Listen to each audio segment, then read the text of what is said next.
Como corrigir um funcionário? Seu energúmeno, eu que pago o seu salário, tenho que fazer do jeito que eu quero. Com certeza não é desta forma, por mais que muitos ainda façam assim. Nesse vídeo nós vamos falar 4 passos para que você possa ser um recém-líder ou há muito tempo utilize para corrigir e melhorar o engajamento, o resultado e a correção do seu funcionário na maioria dos casos. Só para você entender, segundo Daniel Goleman, existem 6 principais perfis de lideranças e segundo John Maxwell, existem 5 níveis de liderança, o que nos dão 30 possibilidades de conexão. E o intuito desse vídeo aqui não é explorar tudo isso, por mais que eu pretenda falar sobre isso no futuro, mas te trazer um passo a passo para que você possa achar o seu intermédio e saiba também para onde você quer ir dentro dessa gama de possibilidades. Meu nome é Eric Rolf, eu sou mentor de empresários há 7 anos ajudando no desenvolvimento estratégico emocional, comunicação, liderança, tomadas de decisões e tenho um programa de consultoria também onde eu foco exclusivamente em trabalhar os sócios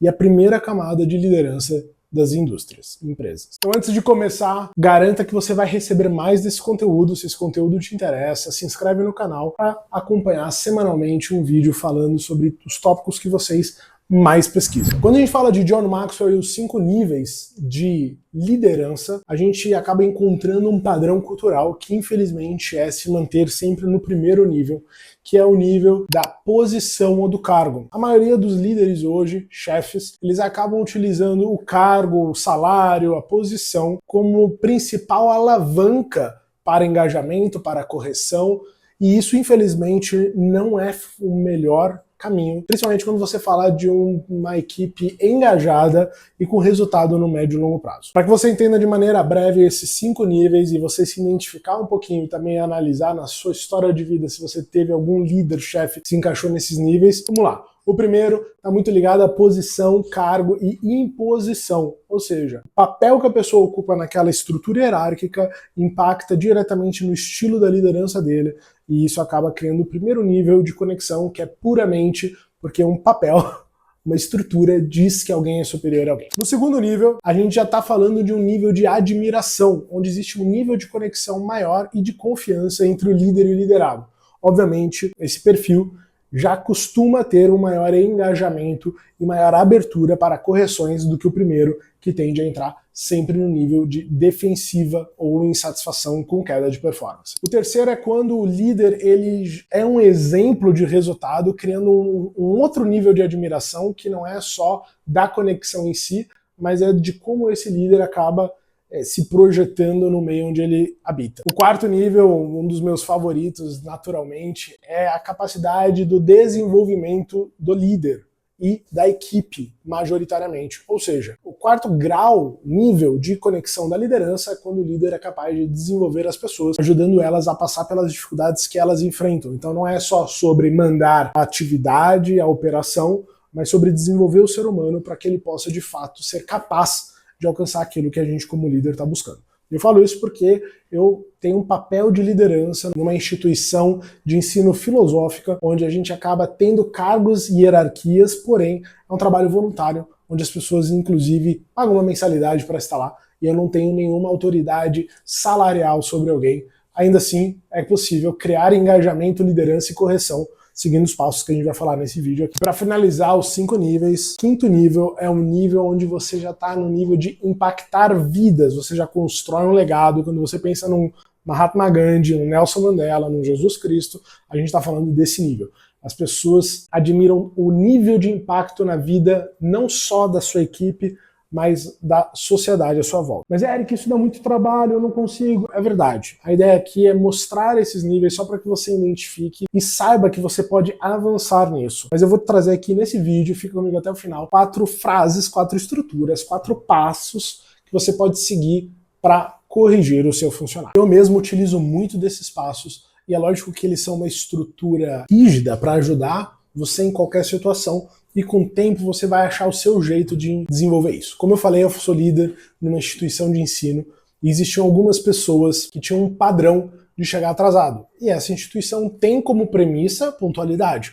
Ou seja, eu, no papel de líder, precisava corrigir aquilo, até porque um coletivo estava sendo prejudicado pela ausência de pontualidade desses indivíduos. E foram caminhos diferentes que eu utilizei nessas pessoas, para levar a mesma correção, obtendo o resultado desejado. O primeiro caso, bem breve para vocês acompanharem, essa pessoa ela tinha um padrão de chegar sempre ali 5, 10, 15 minutos atrasado, e quando ela chegava, ela fazia sempre o mesmo comentário. Ela falava, desculpa pelo meu atraso. E aí eu pensando em como falar no público, falar no individual, chegou um momento quando ele chegou em mim, eu falei assim, você já se percebeu qual é a primeira coisa que você fala toda vez que você me vê? Ele parou e falou assim, bom dia? Eu falei, logo em seguida. Aí ele, desculpa pelo atraso. Eu falei, não é muito melhor você começar a chegar no horário e nunca mais precisar pedir desculpa? E aí, o que aconteceu? A gente começou a combinar ali algumas estratégias, eu fui entendendo por que ele tinha aquele padrão, o que acontecia, como é que era a rotina dele. Percebam como é o quarto nível, eu que estava desenvolvendo ele, eu não estava usando minha autoridade, eu não estava usando só o fato de ser exemplo, porque eu chegava pontual, eu tive que ir para o quarto nível, que era entender o sistema de crenças dele, para, de fato, trabalhar. E aí, num belo dia, ele chegou, de fato, no horário, até um pouquinho antes, ele passou de moto, eu olhei no relógio, 12 minutos antes, e eu falei, bom, vamos ver como é que ele se comporta. E aí, quando ele entrou onde eu estava, a primeira coisa que ele falou foi, você percebeu que horas eu cheguei? E eu, sem tirar o olhar dele, falei, sim, 12 minutos antes. Como você se sente com isso? E ele virou e falou assim, eu me sinto um vencedor. E eu disse, é assim que eu quero que você se sinta sempre. Percebam que não era sábio eu vangloriar uma pontualidade de uma coisa que ele deveria ter feito sempre. Então eu não posso endeusar um comportamento que deveria ser o padrão. Porém, eu não posso anular o esforço que ele fez. Porque eu sabia que para ele ser pontual envolvia um esforço e um desgaste emocional. Então eu precisei de alguma forma validar. Fiz isso falando, vi sim, você chegou 12 minutos antes, ou seja, eu estou atento a você, eu estou acompanhando você. E eu reforcei isso dizendo que eu gostaria que ele se sentisse vitorioso, que ele estivesse se sentindo um superador ali da dificuldade. Com isso, o nosso vínculo de líder-liderado se fortaleceu e ele desenvolveu a habilidade de chegar no horário. No segundo caso, era um casal dessa mesma instituição que tinha um padrão de atraso. E eu comecei a perceber que eles nunca atrasavam menos que 15 minutos e nunca mais de 25 minutos. Era sempre este padrão. E eles moravam numa cidade longe, talvez 1h30 de carro. De novo, eu esperei o momento deles sozinhos, eu chamei eles do lado e falei assim, deixa eu fazer uma pergunta para vocês. Chamei eles no momento que eles estavam sozinhos e fiz uma pergunta. Falei assim, vocês já perceberam que vocês têm um padrão no atraso de vocês? E aí é lógico que a primeira reação foi dizer, não, mas é que a gente mora longe. Eu falei, não, eu não quis citar a distância de onde vocês moram. Eu quis dizer que existe um padrão. Não importa a distância, vocês atrasam sempre uma média de 20 minutos. Vocês já perceberam? Aí eles, nossa, é verdade, eu não tinha percebido. Quando você atrasa se mora longe, se atrasa uma vez ou outra, a gente entende que pode ter muito trânsito no caminho. Mas sempre 20 minutos, então existe um padrão. O que impede vocês de sair 20 minutos antes? Aí fala, porque a gente tem que cuidar de não sei quantos gatos, e comida, e ração, e banheiro. Eu falei, tá, entendi. Mas o que impede então vocês de acordarem 20 minutos antes e cuidarem dos gatos para sair no horário? Ah, mas aí eu vou ter que acordar antes das 5 da manhã. Falei, algo impede vocês de acordar antes das 5 da manhã? Aí eles se olharam e falaram, não, você tem razão. A gente pode sim levantar mais cedo, arrumar as coisas e sair no horário. E aí, não termina por aí, né? Mas de novo, quarto nível, eu estava ali desenvolvendo eles. Não adiantava ser o exemplo, não adiantava o cargo. Não adiantava admiração. Eu virei e falei aí, esse atraso não é um problema para mim, Eric. Esse atraso é um desrespeito com o coletivo, com seus colegas, porque vocês são em dois. Vocês têm responsabilidades que não estão sendo feitas por vocês porque vocês atrasaram. Aí a pessoa que está no horário, ela acaba se sobrecarregando para que a gente consiga iniciar os estudos no horário previsto. Então não é justo. Imagina a situação contrária. Vocês chegando no horário e todos os outros 8, 10 membros atrasando. Vocês não iam se sentir sobrecarregados? Eles, sim, Eric. Falei, ótimo. Então podemos entrar num acordo que a partir de hoje vocês vão chegar dentro do horário limite. Ah, Eric, combinado. E de fato assim aconteceu. Então foram 3 pessoas, né, um casal mais uma pessoa, que tiveram uma correção. Percebam que tem um padrão meu. Eu acredito que os elogios devam ser feitos de maneira pública e as correções de maneira particular, a não ser que seja uma correção coletiva, no sentido de eu poderia chegar para o grupo e falar, pessoal, tem membro chegando atrasado, eu gostaria que chegassem todos no horário, né? Não dessa forma, eu vou falar a estrutura daqui a pouco, mas a ideia é, se eu precisar corrigir, eu vou tentar ter essa conversa no particular, no momento ali, para que eles possam, de fato, absorver isso e conversar com mais qualidade. E se até aqui o seu conteúdo já valeu para você de alguma forma, já serviu para te ajudar, deixa um comentário aqui dizendo o que mais você gostou de ver até agora, e a gente está só na metade do vídeo, porque agora a gente vai começar os 4 passos para que você consiga delegar. E por quê? De novo, você criar esse nível de conexão, de engajamento, autoridade, ser exemplo, ter capacidade, vontade de desenvolver pessoas, que é o 4º nível, nem vou chegar no 5º. Eu sei que tem muita gente que não escolhe isso, tem muita gente que nem quer isso. Talvez alguns nem consigam isso. Então o que eu vou trazer aqui é um passo a passo simples, básico, porém extremamente profundo e poderoso para ajudar você a corrigir isso. E a gente consegue até pegar esses mesmos exemplos para mostrar como é possível. Esses 4 passos, eles são inspirados, baseados na comunicação não violenta, que é uma metodologia, uma filosofia de vida, onde você se comunica sem violência, e violência não é só tom ou palavra, mas é também qualquer tipo de julgamento ou de crítica. É muito comum as pessoas nesse contexto de atraso, por exemplo, falar assim, você é um folgado, você é indisciplinado, você não está comprometido, você é relaxado. Tudo isso é um julgamento. Eu estou dando um rótulo, um título para a pessoa, muitas vezes para o caráter da pessoa, devido a um comportamento. Então isso é banido na comunicação não violenta. Como são esses 4 passos? O primeiro passo, vamos lá para a lousa, como eu gosto muito, é o fato. Fato é o acontecimento observável. Eu digo sempre que é aquilo que, se tiver uma câmera filmando, com áudio, com marcação de tempo, e você mostrar para 1000 pessoas, 1000 pessoas vão descrever a mesma coisa. Quando eu falo de atraso, falar você atrasa vez ou outra, é uma coisa. Eu falar que existe um padrão de atraso, isso seria mapeável. Eu conseguiria, se tivesse, por exemplo, para bater ponto, eu tirar um extrato de horas e saber. Então aqui não existe julgamento, aqui é o que de fato aconteceu. Pegando o exemplo dessa história, fala assim, olha, nos últimos 3 encontros, você chegou 5, 10, 15, 20 minutos depois do horário combinado. Isso é um fato. Não tem como não argumentar isso. Não tem como argumentar contra isso. O segundo, o seu sentimento ou percepção sobre o fato. Aqui eu estou dizendo a minha percepção. Então a gente precisa tomar muito cuidado aqui para não entrar no julgamento de novo. Mas, por exemplo, eu poderia falar assim, eu percebo que, de fato, existe uma dificuldade em você chegar no horário. Eu percebo que você não percebe quanto isso prejudica o coletivo por você não chegar no horário. Estou criando consciência, é um nível de desenvolvimento. Mas eu estou falando ainda de mim em relação ao fato. Terceiro, necessidade genuína. Significa o quê? O que eu realmente preciso. Quando a gente fala no nível pessoal, é uma necessidade pessoal. Aqui a gente pode falar de uma necessidade estrutural ou hierárquica, que foi o caso que eu falei. Eu, Eric, nem me importaria tanto com atraso ou não, mas no meu papel de líder, eu precisava corrigi-los porque prejudica o coletivo. Então eu tinha a necessidade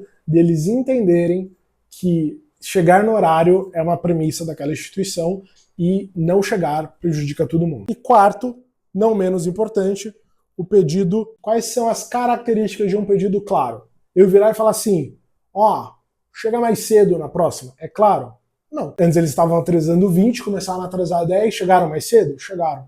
Chegaram dentro da minha expectativa? Não chegaram. Então o pedido claro, ele tem que ser compreensível a ponto de você dizer sim ou não, sem deixar dúvidas. Ele precisa, segunda característica, saciar a necessidade. De novo, ele chegando 10 minutos atrasado não sacia a necessidade. E ele precisa ser tão observável quanto um fato. Então nesse exemplo seria falar assim, então a partir de hoje eu espero que vocês cheguem até o horário X. Se tiver uma câmera lá e eles chegarem depois de X, é um fato observável. E a gente consegue entender se a pessoa cumpriu ou não cumpriu. Então faça esse exercício na sua empresa, no seu time.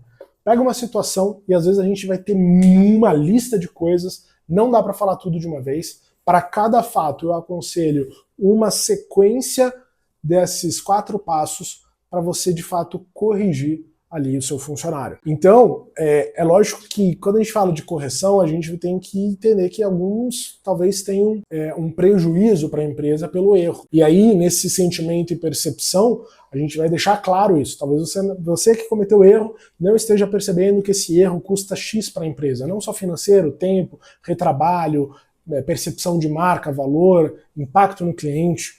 E aí a sua necessidade em seguida. Sempre com uma clareza do que você quer para frente. Não adianta ficar falando, porque você não mandou o relatório, porque você tinha que ter mandado o relatório, porque a gente perdeu o cliente por causa do relatório. Já passou. Fato, você não mandou o relatório e por isso nós perdemos o cliente. A minha percepção é que você não entende como isso impacta a empresa. Como chefe, líder, eu preciso que você se comprometa com as responsabilidades que são te passadas. A partir de hoje, por favor, mande o relatório sempre um dia antes da data limite. Tudo bom? Então aí você cria um acordo. Quando você cria um acordo, quando você cria coerência, você acaba aumentando o engajamento, ou pelo menos entendendo o que está acontecendo, que a pessoa não está de fato performando como deveria. Que é de fato uma grande forma de você resolver. É entendendo a causa do erro, ao invés de só tentar criticar o erro ou exigir uma mudança sem muitas vezes desenvolver a pessoa para essa mudança. E se fez sentido para você, clica no aviãozinho, manda para algum líder que precisa desse conhecimento. A ideia do canal é sempre trazer conteúdo para ajudar líderes e empresários a se desenvolver. Também por isso eu deixo 5 horários na minha agenda por semana para falar com pessoas que possam querer se desenvolver, se aperfeiçoar. E o link está aqui embaixo, sem compromisso. É um trabalho realmente de alavancar o resultado em mais pessoas que eu venho buscando fazer, por isso do canal aqui no YouTube. E eu fico muitas vezes me perguntando, né, o quanto esses 4 passos teriam evitado inúmeros desgastes na minha vida se eu tivesse simplesmente aplicado. E assim, uma sugestão, anota. Anota porque quando acontecer um impasse com seu funcionário, você provavelmente vai entrar no módulo reativo natural que está programado aí, eu não sei qual é, mas é o que acontece. E provavelmente a gente vai apagar temporariamente esses 4 passos. A minha sugestão é que você tenha anotado no caderninho, no bloco de notas, no celular, no Word, e que muitas vezes quando você for dar este feedback, essa correção para um funcionário, você escolha primeiro escrever um rascunho nas primeiras vezes para o seu cérebro aprender a construir a narrativa. E a gente vai perceber quantas vezes a gente acaba trazendo a emoção, o julgamento, rótulos dentro da nossa comunicação e a gente nunca percebeu. A comunicação, ela vem muito de tudo aquilo que a gente vivenciou ao longo da nossa vida, principalmente na infância, e a gente aprendeu e reproduz sem de fato às vezes ter plena consciência do que está sendo falado. Me fala aí, o que mais você gostou? Saber dos 5 níveis de liderança ou então os 4 passos para corrigir um funcionário? Escreve aqui para eu saber, a gente vai construir, de fato, conteúdo muito baseado na necessidade de vocês. E não menos importante, uma coisa que precisa ficar muito clara, é que a decisão de ser um líder melhor e um empresário melhor vai começar sempre depois do vídeo.